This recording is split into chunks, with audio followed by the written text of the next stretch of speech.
Hello, everybody, and welcome to Next Game Win podcast. This is episode 2. I'm with Warren and I'm with Olly Wright, who has worked in and around the games industry for many, many years. Quite notably, his 15-year tenure at PlayStation London and his involvement within the iToy development. So that's what we're going to be talking about today. So, hello, Olly. Hello, hi. How are you? Yes, very good, thanks. Yeah, and it's great to be able to speak with you guys today about some of the work in the past and iToy. It's a sort of project which is quite close to my heart, which I can explain more about. But yeah, I think I posted something on social media not too long back about iToy, which sort of got quite a lot of interest, which was nice to see because it's sort of a fairly sort of part of gaming history these days, and I look back and I think that's pretty much 20 years ago when we were working on iToy. So yeah, it's great to be able to talk about it all these years later. Yeah, and I think it was that post, I saw. I don't think we were direct connections through LinkedIn at the time, and I saw the and thought, wow, I saw the sort of scribblings that you had put onto a notepad for the design of the logo and thought, wow, it's interesting to see behind the curtain of a product that, I was speaking to Warren about. We had an iToy, I got one for Christmas, and, me and my sister sort of played it to death, really. So it was a massive part of my childhood. It was one gaming. Of those things, wasn't it, which absolutely resonated with a certain generation of gamer. If you were a PS2 gamer, I was in my sort of early teens when the PS2 came out, and the iToy was just something which really opened people's eyes to sort of almost the core and casual gaming market. People thought, wow, this is incredible. Absolutely. It really is a different way of interacting with what's on screen. But yeah, absolutely. And like you said, it's something which is held, nearly 20 years later, very dearly by sort of the gaming masses. Absolutely. I think it's kind of really interesting how it kind of came about as well. And I suppose kind of, Sony, I guess, as a platform holder, with its internal kind of development teams that it has, there's sort of, I guess, various kind of objectives that some of those internal teams will have, but clearly one kind of objective and one at a time is sort of, are there other sort of forms of gaming that can be brought into the kind of market? And I recall like the discussions at the time were around about how a game controller, the DualShock, is in some ways a bit of a barrier to entry for certain folks, and so there was investigation going on at the time into sort of alternative input methods, as it was sort of called, and I guess that falls into sort of two kind of camps really. One being input using motion, so via a camera, and the other being sort of input via sound, and out of those kind of investigations, there was two kind of equally successful franchises really, with SingStar on the one hand, which was a game which was essentially controlled by your voice, and when you sung, your pitch was sort of tracked, and that created a whole game in that side. And then iToy, which was before SingStar actually, in terms of using a camera to control movement, and of course at the time there wasn't really anything else out there that did this. So I think some of the earliest kind of prototypes, there was one which I think proved quite popular, which was kind of washing window game, which sounds kind of yeah, one of my favorites. My mum was always really sort of sad that I'd be willing to wash windows on a video game in real life.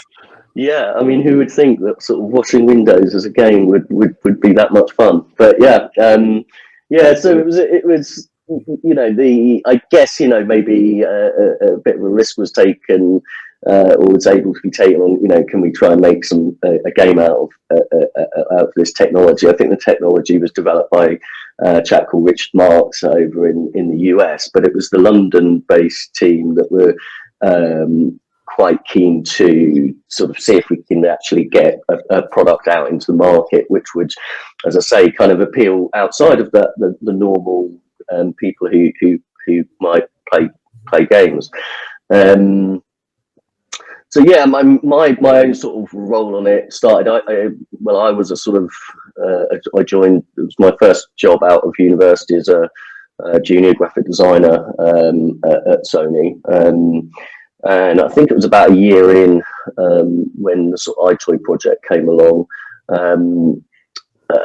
Before that point, my work had been predominantly doing things like menu systems for games and so on, which I really enjoyed. But really, I kind of wanted to do something which would be, you know, to brand a game, create a logo, and other kind of marketing work like that you could see out, you know, being promoted all over the world and everything. So that was, as a young kind of ambitious designer, that was the kind of thing that I really wanted to try and do. And I don't know quite why we ended up with a sort of a really small window to come up with creative work for iToy. So I don't think it was much more than a day actually to kind of come up with a logo. I think maybe, you know, what had been decided. I think we had a PlayStation Experience event where it was going to be unveiled, and so I think it was one of those things where people were like, right, you know, we're launching it. We need, you know, this thing needs a logo. This thing needs a proper name and everything else. So the sort of for any kind of creative designer, graphic designer, you know, one thing that you always want is a good amount of time to kind of work on something. But in reality, sometimes having a short space of time is actually focuses the mind. Yeah, you don't sort of overthink it, I guess. Yeah, absolutely. But so when this sort of opportunity, I guess, came up to kind of come up with a logo and branding for iToy, I was like, yep. Great, bring it on, you know. I think I may have stayed up pretty much all night that night. When I finished work, I kind of jumped on the train and I started scribbling out ideas around what could this be. And were there any sort of particular areas that you drew inspiration from when you were sort of conceiving that? You know, were there any sort of, you know, powers from above saying it has to have this or it has to have that? Was there a sort of a specific brief that you had to follow, or? No, there wasn't. There wasn't. I mean, there was sort of discussions had, I suppose, in terms of the sort of thing that would the kind of direction that we should go in. But in terms of inspiration, there's a couple of bits that sort of did help inform it. I mean, when I kind of developed the logo for this, it's sort of slightly unusual name, iToy, and I kind of at one point tried sketching out with the word I above the word toy, and kind of noticed actually if you connected the Y to the O, then it looked a lot like a TV set. And I thought, great. Because obviously the camera is kind of, and the technology, you know, you're interacting with the TV essentially is how it feels in that way. So I think like for any graphic designer, for any creative, it's really satisfying when you come up with an idea and you feel like that's it. You know, it's like a puzzle that you think that's it. You know, some further refinement had to go on from there, but there was a couple of bits of inspiration. I mean, actually, there's sort of like eyes within the O to sort of help represent the player. And actually, my nana, my name's Oliver, whenever she'd send me birthday cards and so on, she always put a smiley face in the O. Right. And so I think like, and so I often do that in my name as well. And so there was that, which kind of came to mind at the time So as well. thank you, absolutely. And also there's a sort of vague nod to sort of work by the Designers Republic as well. They kind of a design studio that worked on the first Wipeout title and did a fantastic job on that. And they had in their work little cutesy characters which also had a sort of a tech edge to them, and so there was definitely inspiration there, because of course this was quite a smart piece of clever technology, but it was also just plain old fun. So kind of trying to represent something in that logo which was reflected both those things, really, that it looked fun but also had this sort of technological kind of edge to it, really. Sweet. Yeah. So what was the feel around the team of the iToy team, I guess? Was it obviously it went on to do massive numbers and be very popular, but at the time was it very experimental from the sounds of it? I think so. I think with something like that, it's very difficult to know whether it would work. How popular it might be. I would say it's quite an exciting time, really, because when it was announced, straight off the bat, really, there was a huge amount of interest globally, really, around iToy, and it was, I mean, like for me personally, it was quite exciting to kind of see this thing that we've been working on internally now getting surfaced to the outside world, and it being talked about everywhere, really. So it was quite a transformative kind of project in that way as well, because of course when it did get released, it was hugely popular, and it was some nice sort of, I remember anecdotes, I suppose, of people who sort of come into the office and say, "Oh, I was walking home last night and I noticed in someone's living room they're waving their arms out, washing windows, on their TV set," and and I think everyone involved sort of experienced that sort of thing as well. So I don't know whether maybe some people did, but I don't think anyone imagined it would be quite a success it was. So yeah, it was a really exciting kind of time. I'm going to say, it's like you said, obviously, video game hardware had experimented with camera technology previously with things like the Game Boy camera, and obviously, the Japanese exclusive Dreamcast camera, the Dream Eye, and things like that. The technology had been there, but it's like you've said, in some respects, someone really had to figure out a way to utilize that to enhance the player experience. And in some regards, it could genuinely be argued that the iToy absolutely paved the way for when the Wii came out, for example, the token phrase, which was sort of battered around by a lot of gaming media, was, it gets your gran and your granddad up off the sofa and playing games. And it sort of resonated with the core as well as the casual gamer. And in some respects, the iToy really sort of paved the way for that, in addition to opening the world to, as we've said, like VR and things like that. And it's sort of, it was the foundation for what would later, we'd see, further afield. I absolutely think so. Yeah, definitely. I mean, it sort of, whether something like, Nintendo Wii would have existed were it not for iToy, I don't know. But yeah, I think, that, like you say, there were a couple of previous bits of technology, but really iToy was the one that cracked it, that managed to transform it into a viable, enjoyable kind of gaming experience. I absolutely think it paved the way. I mean, we referred to iToy and SingStar as well as kind of social gaming. That term now probably doesn't sound quite right, because we sort of associate social with gaming over the internet and so on, but social in the sense of the console not being sat in someone's bedroom, but being brought out into the lounge, family, friends, and that kind of thing.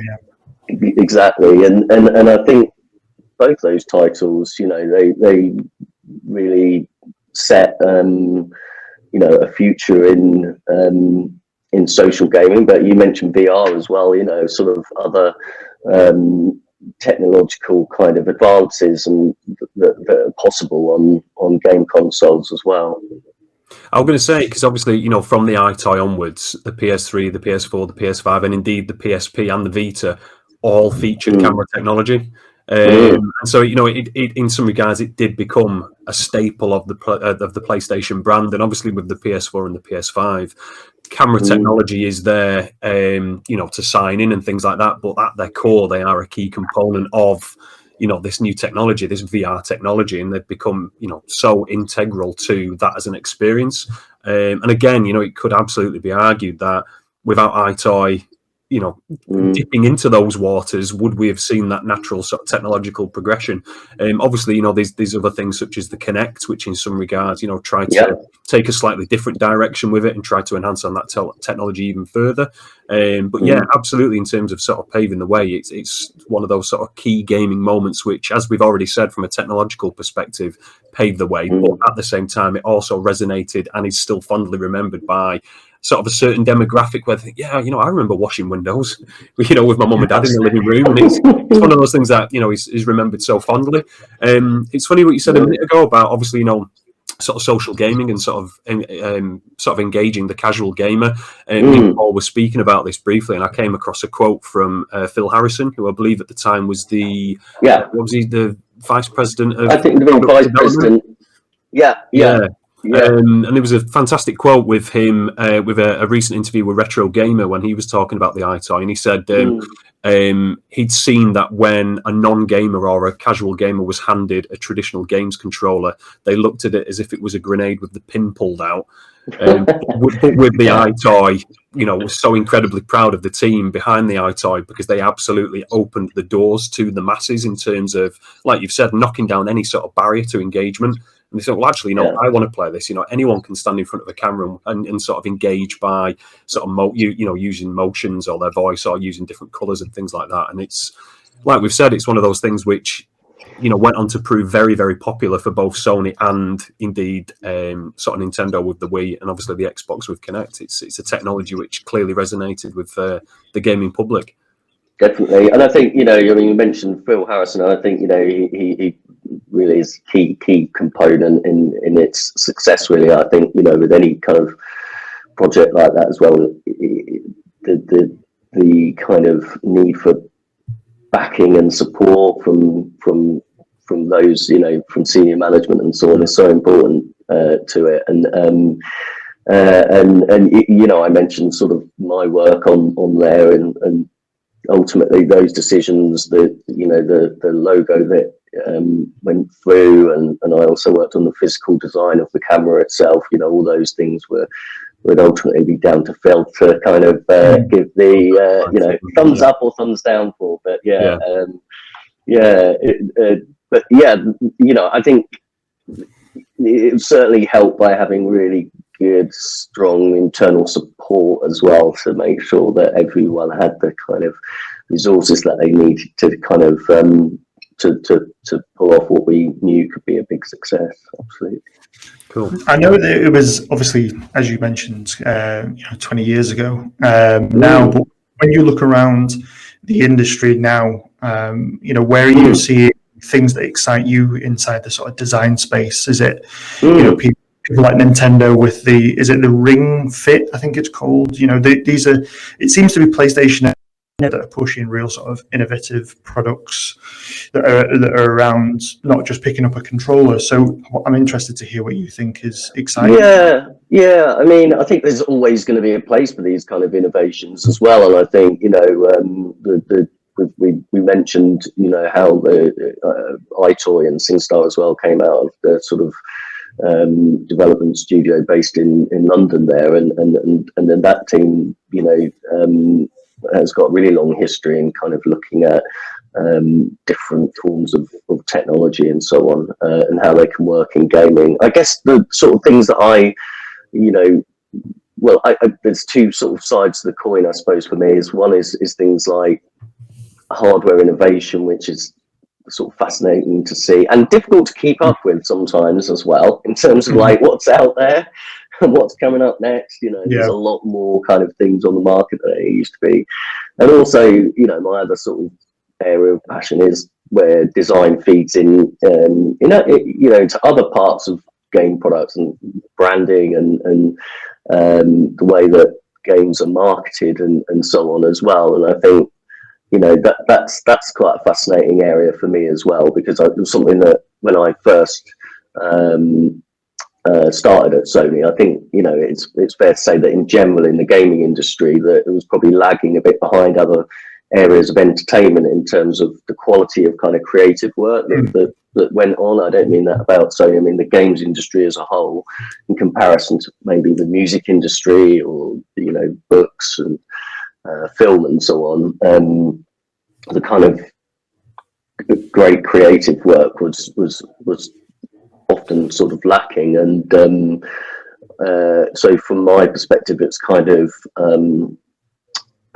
one of the sort of things that I've been trying to do my best on as much as I can in my career, is kind of trying to show and prove how great creative work can really lift and add to game projects and titles. I mean, obviously you have how it once was and how it is now, and I think, you know, especially from 15 years ago, the games industry has come on leaps and bounds. So looking back, how sort of bizarre is it to look back and see how much it has grown, and how, you know, brands, studios have created these mega brands such as Fortnite, such as, you know, Call of Duty. You know, these are the film and music industry, as you mentioned. So, you know, what is that like back and think, well, it's incredible. It's incredible, really. I mean, the way that it's changed, you know, I mean, I think back to sort of the early days when I first started in the games industry. You know, the teams that made games were pretty small on the whole, and of course, when games were developed, then they had to be sort of mastered onto disc, and so, you know, if you were making a game title, that kind of run up to master was a kind of nightmarish experience of everyone rushing around trying to finish something off, because you couldn't patch it afterwards. You know, once it was done, it was done. So I reflect on that in terms of wow, that sort of has changed, and you know, developers have got a lot more ability to kind of go back and fix things if necessary and so forth, which is quite funny. But yeah, I mean, in terms of the kind of marketing and the brands, yeah, I mean, I think, you know, it's incredible. Some of the titles that you mentioned there, for example, you know, they are absolutely enormous, you know, in the scale of things. And I think that's where, you know, I have a kind of belief that these sort of large projects, multi-billion kind of pound projects that are developed, you know, actually require good creative work as well, you know, and going back in time, it wouldn't be uncommon for, you know, let's say what you might call box art or key art. It wouldn't be uncommon at all to kind of get a game artist who maybe had a spare bit of time to develop that, you know. But in reality, the role of an artist is very different to that of a designer. So I think in my earlier stages, it was a sort of bit of a mission to try and demonstrate that actually, you know, professionally trained kind of designers and creatives can add a lot to a game product, and the way it's marketed and the way it grabs people. In a way, I think it's, you know, back then, obviously everything tended to focus in on a box that would sit on a shop shelf, you know, and that was a really key kind of part of your communication, because, you know, prior to YouTube even, you know, the people would take a lot of information from seeing a front cover on it in a shop and flip it over and learn a little bit more about it on the back. That's all completely gone, obviously, these days. And you know, if someone wants to know how a game title works, you know, or know more information about it, they can jump on YouTube and watch it. You know, they can watch a playthrough. They, you know, and they will. You know, they'll know exactly what it's like. It sort of leaves you with the question: well, then how does key art why is that important? Why is it important to have something like box art in this day and age? And really, it's sort of more important than ever that it actually grabs people, gets people's interest, gets it noticed, and so it's much more about, you know, kind of impact, I suppose. It's much less now about let's put everything that's in this game title into one image so that everyone knows who your protagonist is, what the environment looks like. You know, let's shove it all in so people can see that kind of thing. Sorry, I didn't mean to interrupt you. I was just going to say, in our first episode, we talked about the physical and digital media and how, you know, these paths have sort of completely split and gone down. You know, digital is getting pushed harder and harder. And I think what you mentioned about box design and things like that, obviously me and Warren remember what it was like going to Game as kids, or WH Smith, or you know, Woolworths, or these kind of places to look at the games and be in complete awe. But I think now it is massively important, because I guess it's easy to just quickly scroll through a digital library or a digital storefront, and you know, you need something that is going to catch your eye in that digital storefront so that you are interested more. So the importance for sort of carving an instant identity is paramount in what is now essentially a very, very busy and somewhat convoluted market. You know, there's a lot of titles out there, and you've really got to sort of pip them at the post. Absolutely. And as you've said, you know, sort of Call of Duty and sort of titles like that, and like Assassin's Creed, you know, big sort of long established gaming franchises can in some respects fall upon, you know, the notoriety that comes with an established franchise, and almost, you know, take creative liberties with box art from that, because they already have notoriety from sort of prior experience. But a new game starting out these days, the amount of pressure upon them to carve sort of a visual identity must be astronomical. Yeah, absolutely. And I think it is a visual identity, you know, and I think these things, you know, they used to be called things like box art or key art, but it doesn't really do it justice in terms of what it is. It's kind of it's the way that this title is going to be communicated across all forms of media in all manner of different ways. And as you say, it's a very sort of crowded marketplace.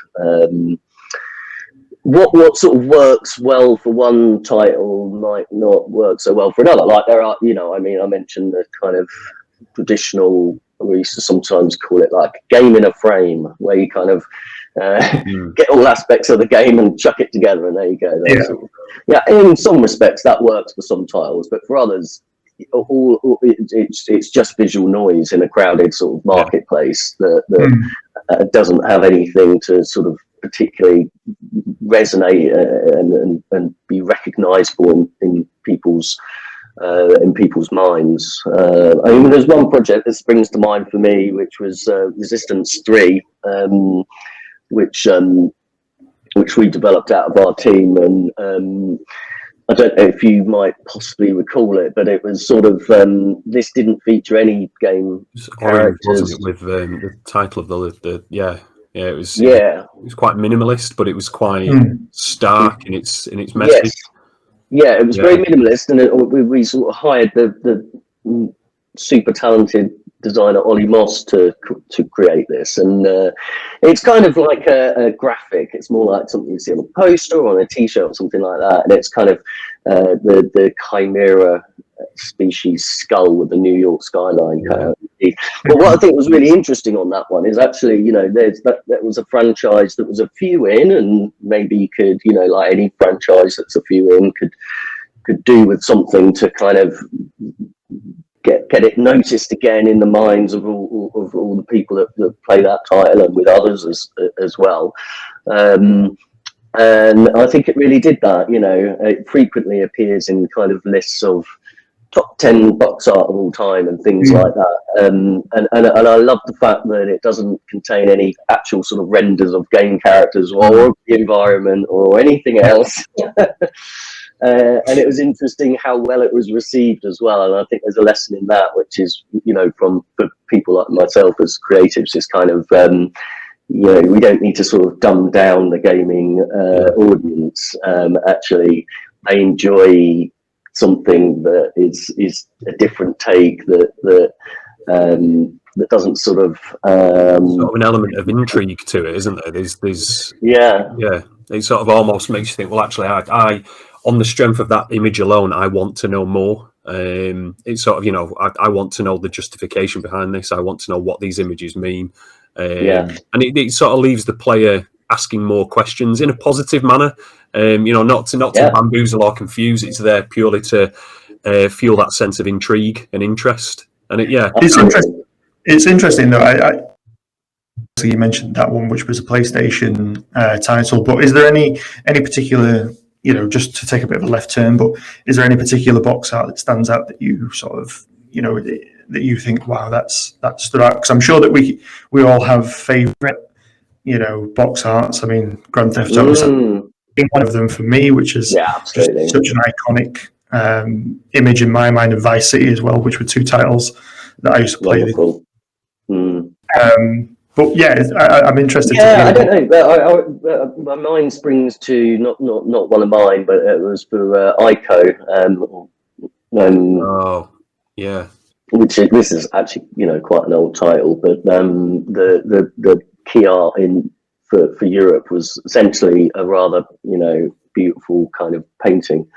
And I struggle to think of many titles that have sort of done that thing since. Actually, it's got a real understated kind of elegance to it, and really helps to convey the kind of the feeling and the scenery and the sense of scale when you play that title. So I'm a particular fan of that. It's funny that you mentioned Ico, because the US box art was a far cry from the PAL artwork, wasn't it? It was very, very different.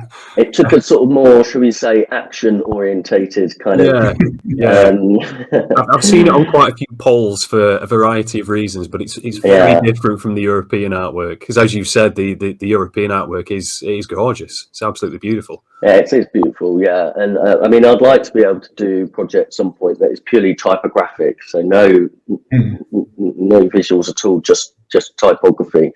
So hopefully I'll get a chance to do that at some point, because I think we can afford to be creative, and I think gamers respond quite well to it.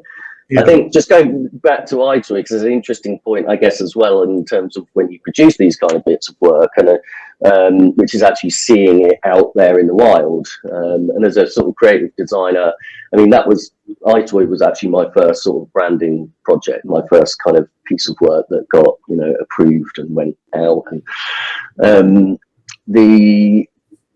I think for any creative, one of the most exciting parts of what you'll do is when you create something and then you see it elsewhere, you see it out in the environment, you see it in advertising and so on. And that was certainly the case with iToy. To be honest, within sort of a few days of designing it, the logo was popping up globally, in all kinds of different ways, and people, other creatives, were taking it and using it and doing things with it as well. So it was, for me, both kind of concerning as a young designer, see, oh my goodness, my logo's out there being used, and also really exhilarating as well to sort of see this thing that you sketched out and made up, and then it appears everywhere. But yeah, with things like key art and branding like that, it's a wonderful kind of thing for anyone who gets the opportunity to kind of work doing things like that, is to actually see it out there in the wild. But also the gaming community, let's say if you worked as a designer for, I don't know, banking or any other kind of sector, like if you produce brand identity work, you're probably never going to get any feedback from the outside world on that kind of work. But the gaming industry is obviously so vocal, and they love to talk about all the different aspects of things. So that's quite a unique sort of part of being a creative in the games industry, is that you'll develop your piece of work, and then it'll get released, and then you can go and kind of get feedback on it. Yeah. And quite detailed feedback from people. Some people love it, some people hate it, and some people riff off it as well and go and produce their own versions and so on. So it's a really entertaining kind of world to work in, to sort of produce things, see it go out there and see people talking about it as well is a really special thing. Well, I mean, that is interesting. The reason that we do these, started doing these podcasts is, there's 101 other podcasts out there that are very recruitment based, and we were very determined for that to not be the core of the conversation, and talk to people such as yourself who have had involvement in these sort of iconic projects. And I like to get your take on. I appreciate it was many years ago that you first entered the industry, but looking at people who are maybe looking at what is now Mount Everest of an industry, from the bottom. What sort of advice or what kind of things would you maybe have given yourself when on your first day at PlayStation, knowing what you know now, I guess? Yeah, well, I guess first off is the point that the games industry is a great destination for people that are studying creative courses, and I think it's fair to say that it still might not be on everyone's minds that they could, once graduated or once trained, could consider the games industry as a place to work within. Certainly a case when I first joined. I think there was probably not many people at all who would have thought, as a graphic designer, as a creative designer, that they could go and work within the games industry. So I think that's one thing, is that that there is a real need, and there's still a huge amount that creative designers can bring to the industry. I think over the years of sort of managing the creative team there and other things, I'm sort of fortunate enough to have interviewed countless young designers and people new into the sort of area, and I think there's two sides to the coin, I think, that need to be thought about, and any kind of sort of successful designer, really, that you could kind of separate things into their creative skills and actually the sort of interpersonal, I guess, as well. And it is quite an important part of the work that we do, is to kind of you are essentially in communication with all manner of different sort of teams and people of all sorts of different levels all the time in these sorts of pieces of work. So I think that's quite a fundamental kind of thing. I recall back at when I was at university, we would do things like crits, as we called them, where we would show our work and talk about it. But of course, we were doing that with other people that were creative. Once you actually get into the industry, you may well be dealing with people that aren't very familiar with how creative work works and how it operates. So that's a big part of it. Is that the sort of creative skills? I guess there's sort of things that can be taught within a work environment, and then maybe things that can't so easily. And I think things like technical skills, knowing, getting used to different types of software, and perhaps even in the games industry, different systems, of which there are many that you might need to get familiar with. All that stuff can be taught, but kind of imagination and thinking in creative ways is something that is a skill that is more personal to individuals, I think, to develop and keep going at over time. But yeah, I think the games industry is a great kind of destination. Over the years, when I've run teams and recruited for people, I have to say that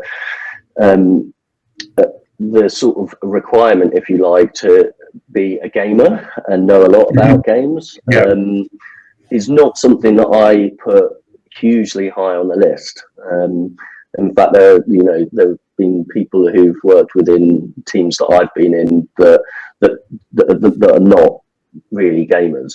And the reason for that is, reason why I say I don't place that so highly is because at the end of the day, you know, being a really great creative, being able to come up with great ideas and execute them really well, it to me was more important than necessarily knowing all the ins and outs of every game title out there. That said, it is helpful to know about. No, I think it's gaming. something that we come across quite a bit, where people, you know, it's very much a passion-led industry. I always sort of use the analogy, you know, not the analogy, but, you know, comparing it to football. You know, people watch footballs on TV, they want to grow, and then they go on and try and achieve that. And I think it's very similar with video games. So, yeah, obviously a lot of people do have passion, but I think it's more and more people looking at the industry, maybe have worked in a more sort of corporate outfit and have started to come across into video games now that they know that, yes, it is an industry that you know, you can develop in and you can grow in. Yeah, it's an industry that absolutely has the utmost respect, more so than it did, you know, 2 up to 3 decades ago. It's an industry that people believe, actually, I can have quite a successful future in this. And obviously, you know, not saying it's all about money, but it's certainly from a financial side an industry which is, you know, as you've said, you know, absolutely shooting off into the distance, leaving the film music industry way behind. So it's absolutely an industry which a lot of people now believe is both viable and something that, you know, they can carve quite a successful path in. Absolutely. I think there's still a bit of a task to an ongoing battle for people like myself to kind of convince the games industry that, you know, they should be using creative designers on all these pieces of work. It's still something of a challenge in that respect. But yeah, I mean, you're absolutely correct in terms of, you know, a destination, in terms of an industry. It's an awful lot more kind of viable sort of option or respected sort of option than perhaps it was 20 years ago or so, where people might have thought, oh, right, well, what do you do? Do you just go and play games all day or something? You know, so Exactly. you know, you actually frame it as, well, actually, it's, you know, it's got branding for what might be a multi-million-pound kind of project that a team of people might have worked on for 5-6 years, perhaps even, you know, and you're going to create what is essentially the face of this product, you know, and try and sell that in between management and marketing and the development team, then you start to realise the scale of the sort of work involved really on it. I'm appreciative of time, but, you know, hitting back on that you know, have to be a passionate gamer. I see that a lot on job specs. But do you play many games? Are you a big gamer? How did you find yourself stumbling into games?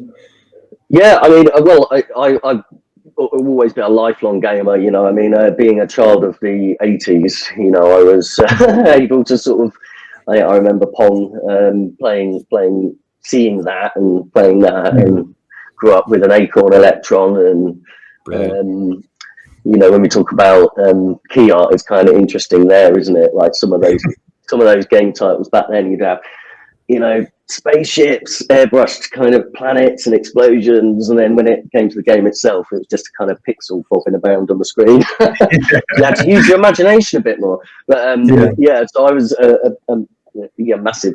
Yeah, that was a real passion of mine, and also, you know, as I went through kind of education, I became really fascinated in graphic design and creative design. So I was quite fortunate, really, to have my first job, you know, at PlayStation, doing both the things that I loved, was wonderful, really. These days, I don't mind admitting that in some of my downtime, I think, should I play a game or read a book? And sometimes I think, I'm going to read a book. But yeah, I am still very much a gamer. I just perhaps don't have quite the level of hours that I used to. And it's quite, the scale of the industry as well is quite fascinating. There's kind of so many games that I want to play. Lots of choice. And I don't know how some people keep up with it all. Yeah, in terms of, the term backlog has become something which is so commonplace now in gaming forums and on Twitter and things like that. It's absolutely, yeah. But yeah, it's still very gaming. It's something I've grown up with, really, and so it's very sort of dear to my heart, really. We have a little segment that we're going to try, and you're going to be our first sort of guinea pig for this segment. So right, okay. you can sort of give feedback on whether or not it is going to be good or not. So I don't know if you've ever seen Inside the Actors Studio, but in there they tend to ask a few questions about a couple of bits and bobs on there. So we want to try. We've had a sort of brainstorm and thought it might be an interesting experiment to try with the likes of yourself. So with you mentioning that you're a bit of a gamer, what's your favourite game? Of all time or right now? Yeah, of all time. What would you one that springs to mind that might be sort of a pivotal game for you? I mentioned Wipeout, and I think I'm going to have to say Wipeout because it's apart from being fantastic fun and a game that I got quite good at. I absolutely love to bits the work that studio and that team did to kind of fuse kind of graphic design into a gaming experience. It was a real sort of amazing soundtrack as well. It sounded amazing, that game. Amazing sound. Overall, the sort of creative work, if you like, it wasn't an add-on to, it wasn't supplementary. It wasn't like, oh, we've made this game, well, now we need, these sort of supplementary things to market it. The creative work was fused fully into the identity of the game itself. I was going to say, didn't Sony used to showcase that game at like raves and things? Because it was one of those games that absolutely resonated with like the teen audience rather than sort of the child audience. Absolutely, it's sort of part of design culture, music culture, and gaming culture. That title, and I think they did a wonderful job, and I absolutely love it. They sort of tapped into the cool '90s with that game, though, didn't they? Absolutely. Completely, yeah. So that I think probably stands as my favourite game of all time. Yeah. Cool. And what's a game that everyone should try? Game that everyone should try. I'm playing Fallen Order at the moment, which is just great fun. I think everyone should play that. Just thinking back to any classic games as well. There was an old game on the Acorn Electron, which is wonderful, where called Imogen, where you're a character that can switch between, I think it's a wizard or a cat or a monkey, and it has the most beautiful little animation as as you move between them. And of course, you can only solve certain things in certain states. You can only do certain things when you're a wizard. You can only do certain things when you're a cat, like jump about. I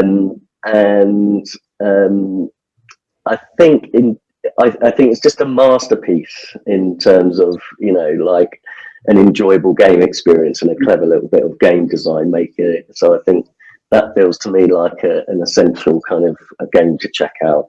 I'm sure it's on an emulator somewhere. Awesome. And what was your first gaming memory?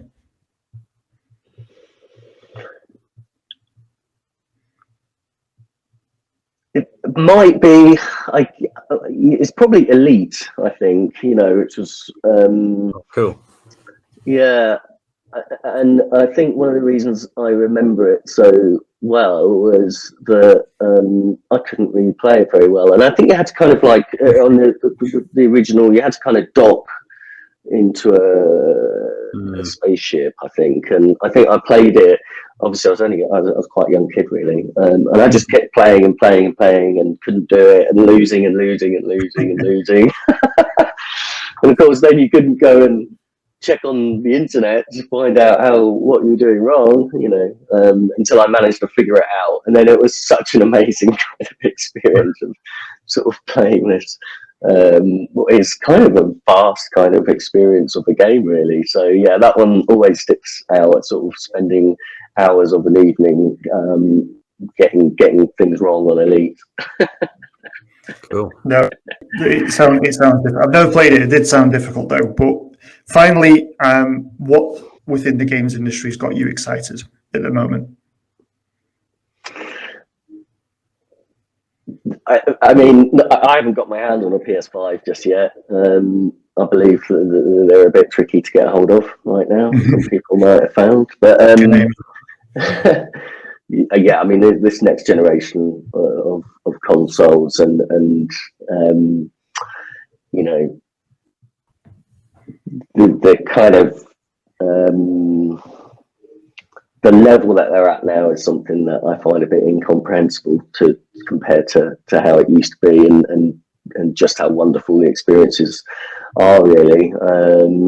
That's the main thing that gets me excited, really, is just to play kind of some of the new huge titles that are out there. I also have quite a love for, you know, some of the more kind of, you could call indie titles, I suppose, but there are so many more titles these days that are doing really experimental, different kind of approaches to gaming, and I think they're wonderful and exciting, and you know, the sort of barriers to entry, I suppose, in terms of making game titles now has really come down as well. So just the breadth of kind of creative ideas that go on out there is wonderful. Cool. Thank you, Olly, for taking the time to speak to us. It's been awesome talking to you. A massive career in the video games industry, and it seems as though it's just going up and up. Interesting, and it was amazing to hear the stories about something that is massively treasured in my gaming career so far. So yeah, I really appreciate it. Thank you very much. Thank you. Thank you, Olly. Thanks for your time. Bye.